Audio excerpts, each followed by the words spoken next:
Okay guys, ngwaye ikaze wowe ukomeje kureba iyi video yanjye tize kuri YouTube channel. Iyi video iragufasha niba umuntu ukunda gukora amafaranga online nta gishoroshoye, nakwifuza kuri iyi video yanjye kugeza irangiye kugira ngo ubashe kumenya uburyo ibi bintu wabikoramo. Guys, ni mining ya BNB, umva hahandi ukorera amafaranga usibye wowe n'ugukanda kure ugafunga internet gusa. Mukimara gufunga internet ukahita ukora ibi bintu ngiye kukwereka, ubundi cyiturizo kijyamera niyo wajyama icumwera ubivuze yuko amafaranga yawe ari kwinjira. Iyi mining yo nkuzaniye iyi ngiyi ya BNB mine, n'ugukanda kuri mine gusa.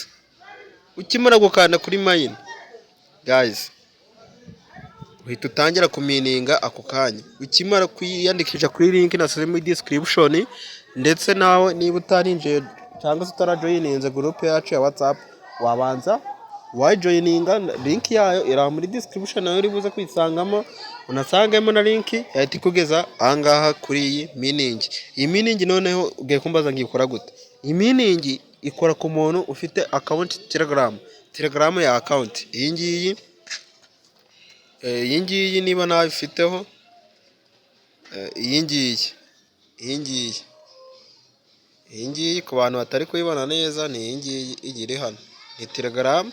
Niba nawe ifite iyi mining ntago wayikora, wabanza wafungura account ya Telegram. Uwinanira gufungura anyandikire kuri WhatsApp, nimero nazo ziri aho ngaho muri group urahita uzibona. Niba wowe wajoyininze urahita uzibona, rero uraza kandi hano kuri Telegram link urashiramo urahita kwinjiza muri account ya Telegram. Iyi mining ni hibera. Ukimara kuyibona none wowe wisanga ahangaha.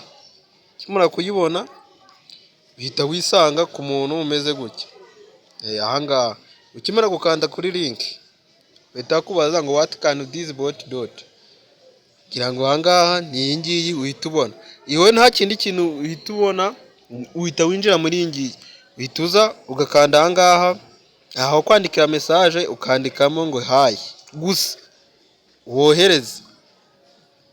Utegereza akanya gatoya, ngira ngo urabona yuko wese wanyereza mining ngomba gukora. Uhita uza ugakanda ahangaha kuri BNB mining gusa, ukaza ukahakanda. Ukimara kuhakanda uhita ugera ahangaha. Ngira ngo urabona yuko mining yanjye igeze kure. Urabona yuko mining yanjye rwose igeze kure, ngira ngo urayibona. Na ahangaha ngeze ahangaha, ngira ngo urabibona neza.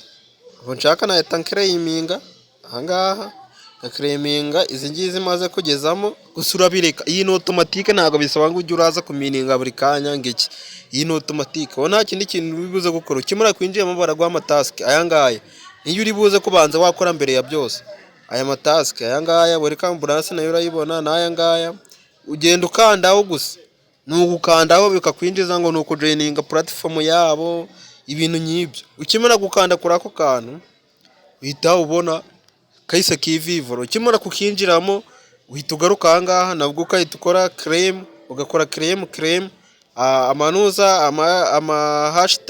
amahashta ahita agenda yiyongera, no mining yawe ikagenda yiyongera gahoro gahoro. Noneho ukajya ubireka, wamara kubona gatangiye kugwira ukaza ukamininga ahangaha, ukahita ukora claim. Nta kindi kintu ukora usibye claim gusa. Na kuri claim gusa niho ujya ukanda. Noneho iminingi abantu bari kwibaza ngo babikuza bate. Nene ugiye kubikuza uzanga kuri send. Aha kuri send ukakanda ahangaha, uragenda kuri Binance yawe ugakorayo BNB address, ahangaha ugashiramo account. Ngira ngo minimum yo kubikuza ngira ngo murayibona, ni iyi ngiyi. Minimum yo kubikuza ni iyi ngiyi. Minimum yo kubikuza ni 0.28. Wambaza ngo bihinganye nangahe, ikanze nandikemo hano 0.28. Turi amadolari arimo n'ibice 28. Turebe ese wabikura amadolari angahe. Ngira ngo urayabona, harimo ama USDT, harimo ama USDT 216.